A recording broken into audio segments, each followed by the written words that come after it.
The cast rated the set so thoroughly that by the time I thought, oh, I should take something, there was nothing left. So thanks, guys. The famous Full House house was never what we thought. While 250 fans showed up daily to take pictures, the real owners were fuming behind the scenes. Then, in a shocking twist, the show's creator secretly bought it for $4 million and planned to make it exactly like the TV show. But angry neighbors stopped him, and now the house looks nothing like what fans remember. The battle over TV's most famous address will leave you speechless. In 1987, Jeff Franklin had a very different idea for a TV show. He wanted to make a sitcom called House of Comics, about 3 single stand-up comedians living together. It would have been funny, a little wild, and aimed at adults. Back then, comedy clubs were huge, and Franklin knew that world well. He had already worked on shows like Laverne and Shirley and Bosom Buddies, so he wanted to capture the wild ups and downs of comedians trying to make it big. The show would have followed their struggles with dating, bad gigs, and the tough life behind the scenes. But when he took the idea to ABC, everything changed. The network was trying to catch up with NBC, which was winning the ratings game with shows like The Cosby Show and Family Ties. ABC didn't want another show about adults goofing around. They wanted something the whole family could watch, something with heart, morals, and kids. So they told Franklin to scrap the idea and turn it into a family sitcom instead. Franklin could have walked away, but instead, he got creative. He kept the idea of 3 men living together, but made them caretakers instead of comics. The new version would center on Danny Tanner, a widowed father raising 3 daughters with help from his best friend Joey and his brother-in-law Jesse. It was a strange setup, but ABC loved it.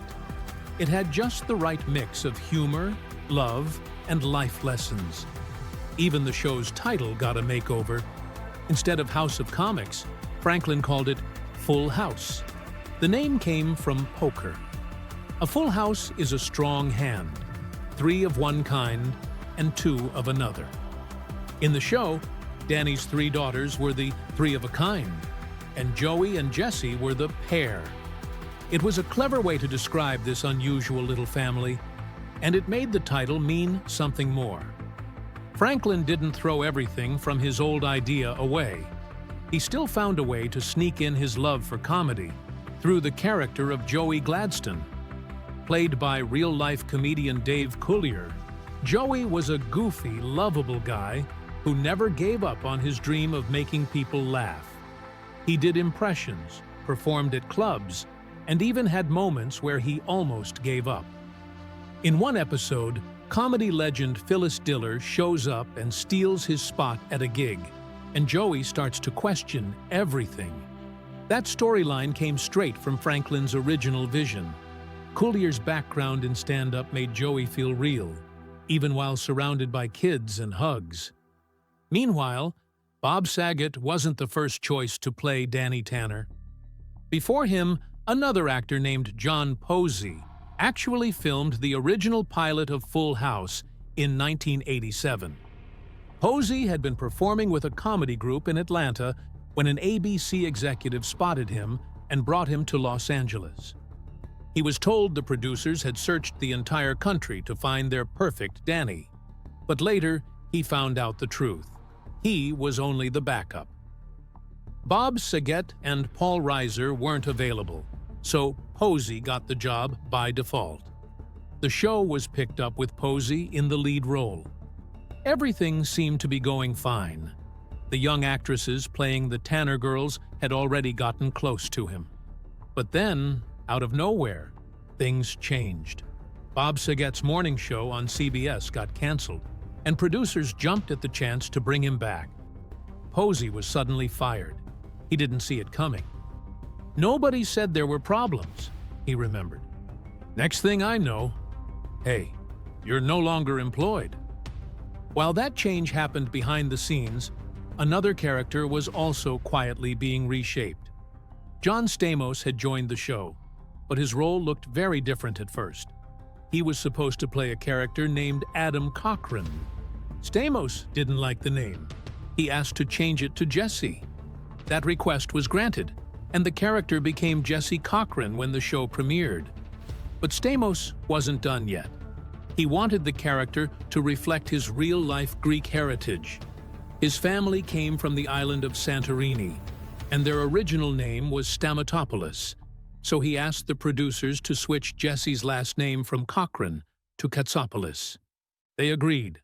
That small change opened the door to new storylines, including episodes about Jesse's Greek family and culture. Later in the series, it was even revealed that Jesse's real name was Hermes, after the Greek god, but he had changed it after being teased as a kid. The show had another secret hiding in plain sight. When it started airing in 1987, the baby Michelle Tanner was actually played by two people, twin sisters Mary-Kate and Ashley Olsen. But their names didn't show up in the credits. Instead, they were listed as one, Mary-Kate Ashley Olsen. Producers didn't want viewers to know two girls were playing the part. They feared people might start looking too closely for differences.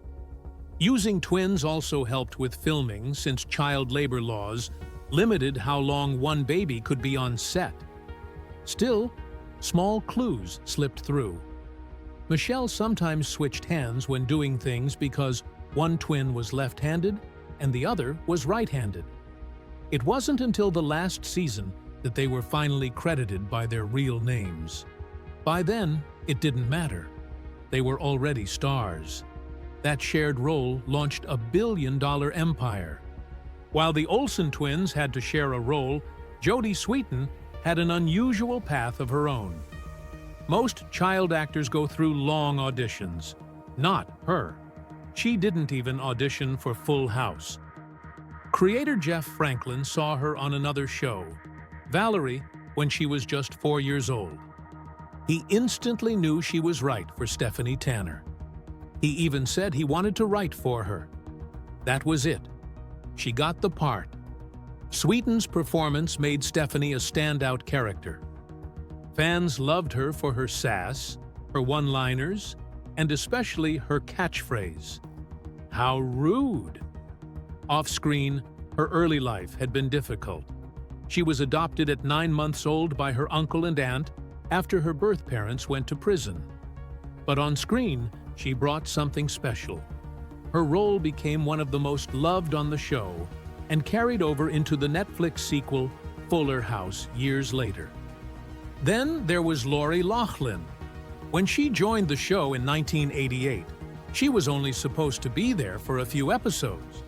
She played Rebecca Donaldson, a co-host on the morning show within the show. But something happened. Her chemistry with John Stamos was too good to ignore. Audience loved them together. Her role grew fast. She became Aunt Becky, married Jesse, and moved into the house. She brought a calm and steady presence that helped balance the family. When Full House first hit TV screens in 1987, it didn't make much of a splash. In fact, it barely made a ripple.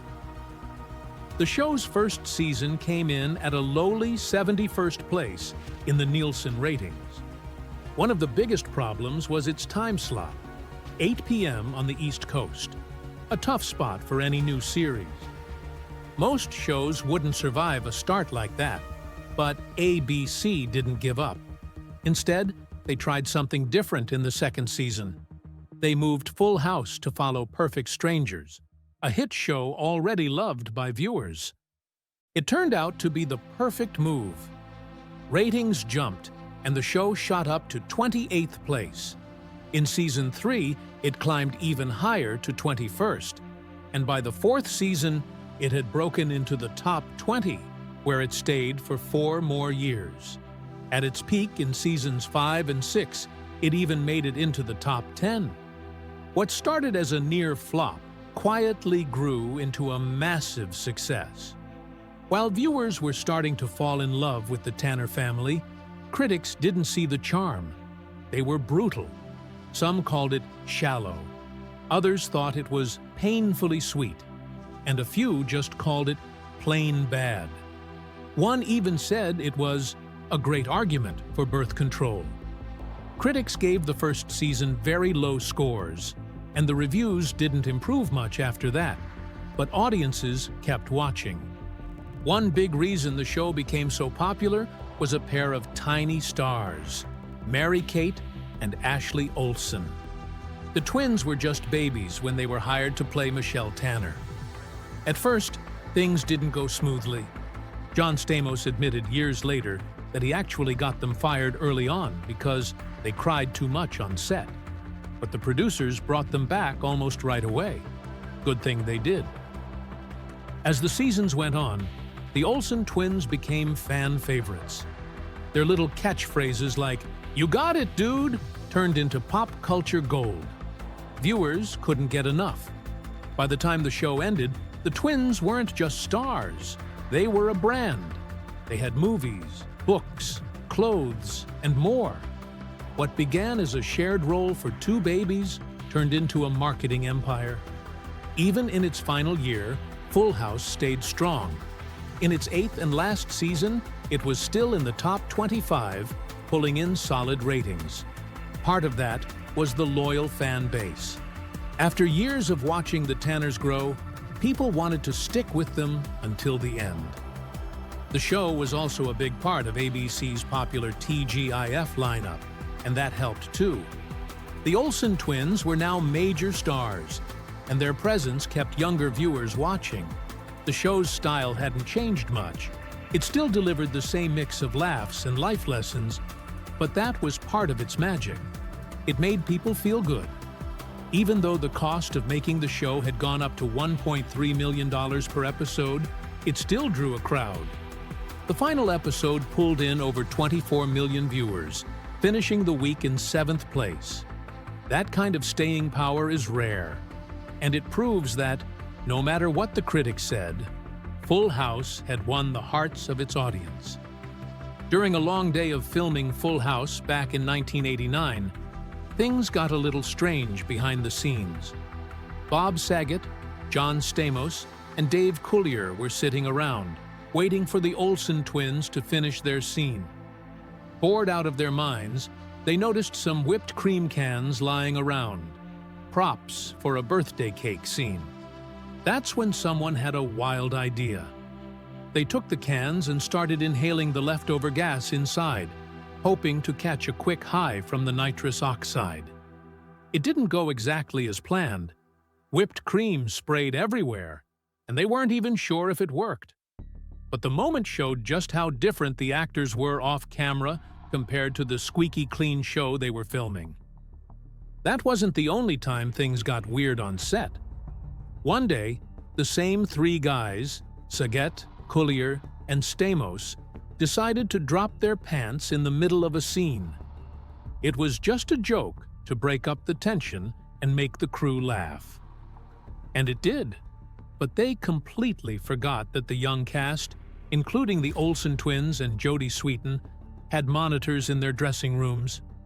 The kids saw everything. Not surprisingly, their moms were furious, and the grown-ups got a serious talking to. Turns out, this wasn't the first time the show's creator had to calm down angry parents. Even when they weren't pulling pranks, the show had its share of strange details. Take Joey Gladstone's mannequin, for example.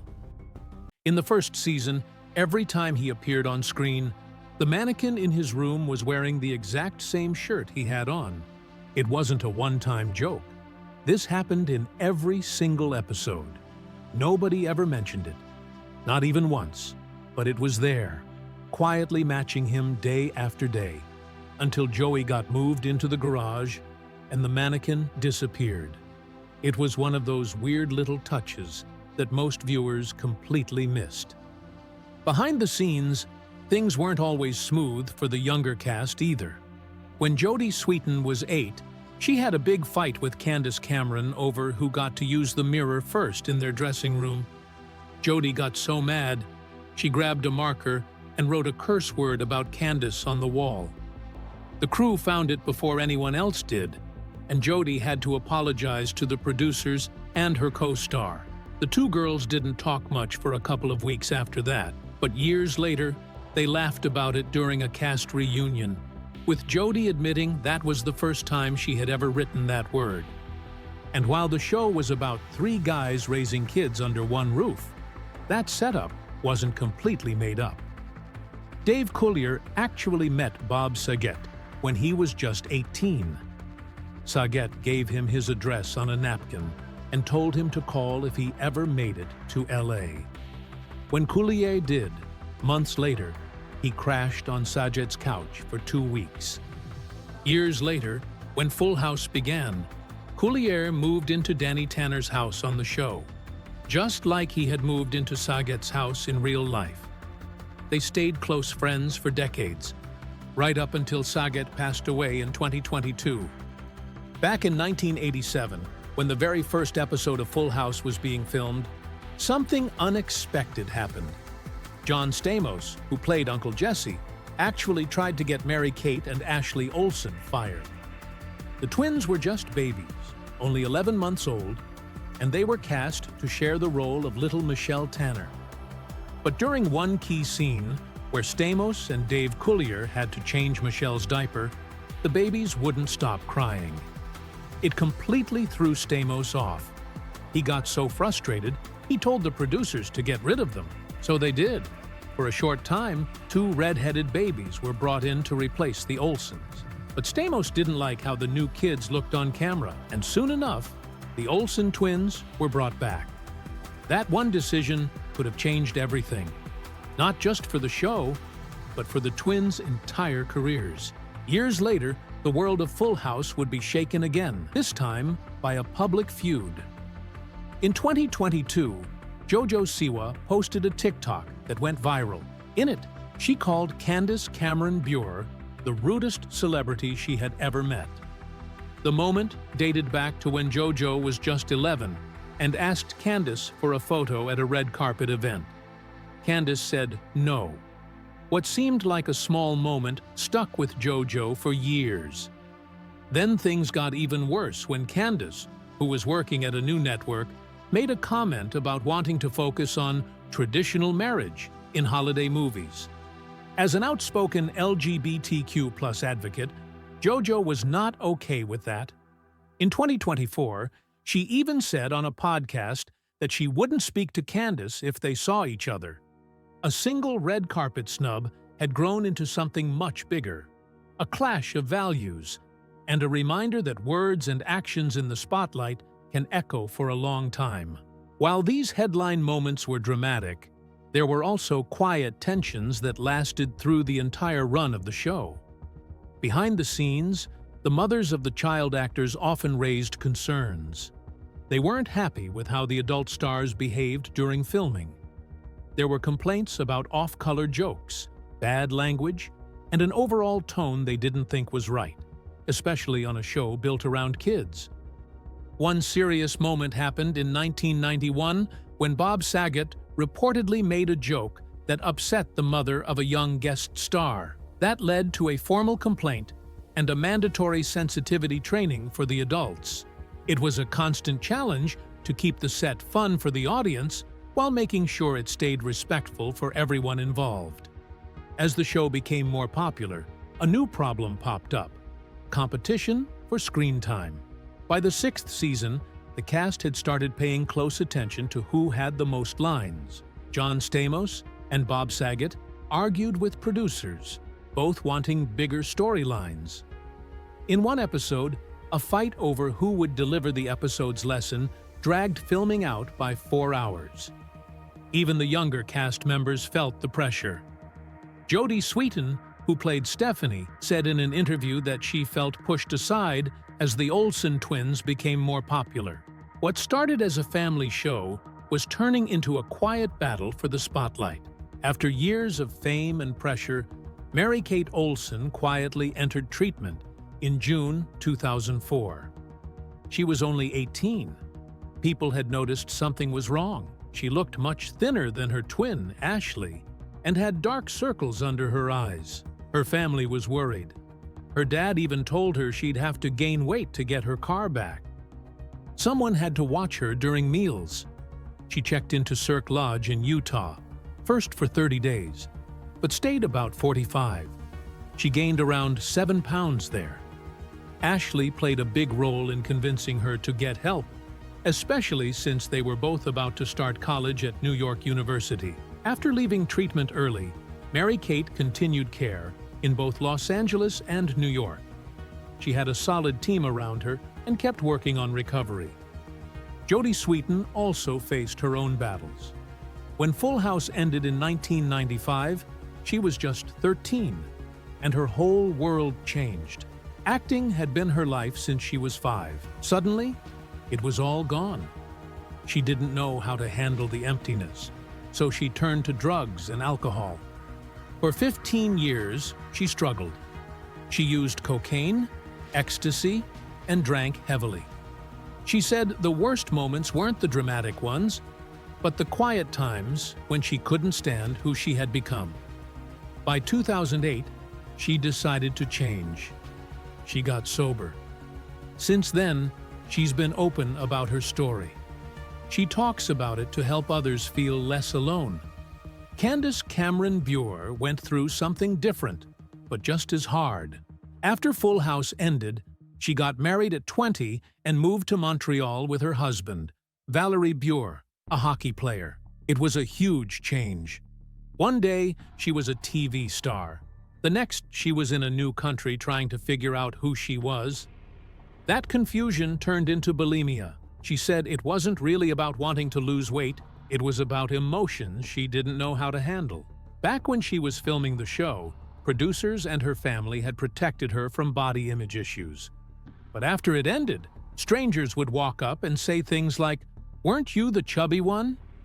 At 5 feet 2 inches, she had weighed 132 pounds as a teen, and the comments stuck with her. Eventually, she found strength through her faith, not food, and started to heal. John Stamos faced his own turning point in 2015. At 51, he was arrested for driving under the influence. That night hit him hard. He said, after being released from the hospital, he drank a whole bottle of wine just to forget it happened. Then he flew to Canada to film a movie, so drunk he doesn't even remember making it. It was chaos. He hated how he felt, hated what he was becoming. His sisters finally stepped in, and he went to rehab for 30 days. He's been honest about the shame and the pain. But that honesty helped him take the first step toward getting better.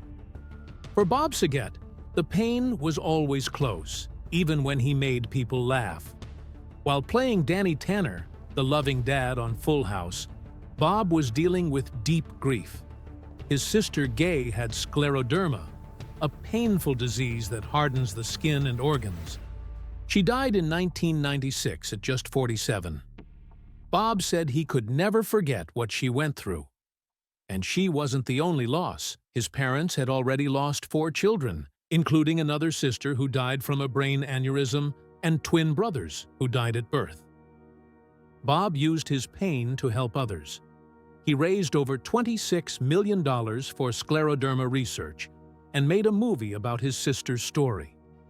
Even with all that heartbreak, he leaned on humor to survive. His dad had done the same. It was their way of staying strong. Bob just took it to the stage. The house at 1709 Broderick Street in San Francisco looks like any other Victorian home. But for millions of people, it's something more.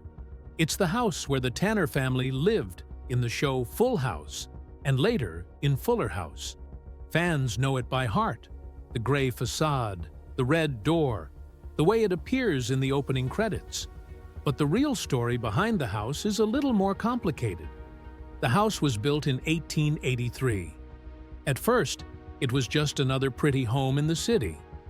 Then, in the 1980s, Jeff Franklin, the creator of Full House, picked it for the show. He was looking for something that felt classic, and this one stood out.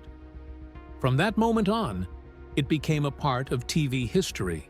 But while it looked perfect on screen, the inside of the house never matched what fans saw. The show used a soundstage. The real house wasn't nearly as big or as open. It couldn't be. Even actor Bob Saget joked about how impossible it would be to fit the Tanner family's giant living room into the actual building. Still, fans came. After the show aired, people started showing up just to take photos. By 2016, around 250 people were visiting every day. This didn't sit well with the neighbors or the people who owned the house. Early on, the owners let the crew film outside, but over time, they got tired of the crowds. They said no to more filming, and the show had to keep using old shots of the house. Then, something surprising happened.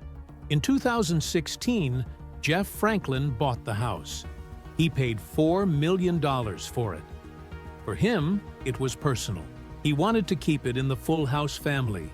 He planned to make it look just like it did in the show, outside and inside. But when the neighbors found out, they pushed back. They didn't want more fans crowding the street. So Franklin gave up on his idea to make the inside match the set. Instead, he focused on upgrades. He made the house safer and more modern. The new version had sleek, clean rooms with high-tech features. It didn't look much like the warm, cozy house on TV anymore. Some fans didn't like that. Online, people said the new design felt cold. One person even called it desolate. But Franklin wasn't trying to recreate the past. He was making it livable for someone new. In 2019, he put the house on the market for almost $6 million. It sold the next year for $5.35 million. Then, in 2024, it went back up for sale, this time for $6.5 million. The price showed how much value the house still held. It wasn't just a place to live, it was a piece of pop culture. Franklin had hoped to use the house in Fuller House, the reboot on Netflix. He wanted to film scenes where the characters would walk from the set to the real house. But it didn't work out. The idea was too hard to pull off. Still, the cast visited the house for a special event, bringing the past and present together for the fans. Even though he changed the inside, Franklin kept the outside looking like it did in the 1980s. He called it a gift to the fans. For him, and for many others, it was never just a building. It was something they grew up with, something that made them smile. And even today, long after the show ended, the house still draws people in. Proof that sometimes a little bit of TV magic can live on in real life.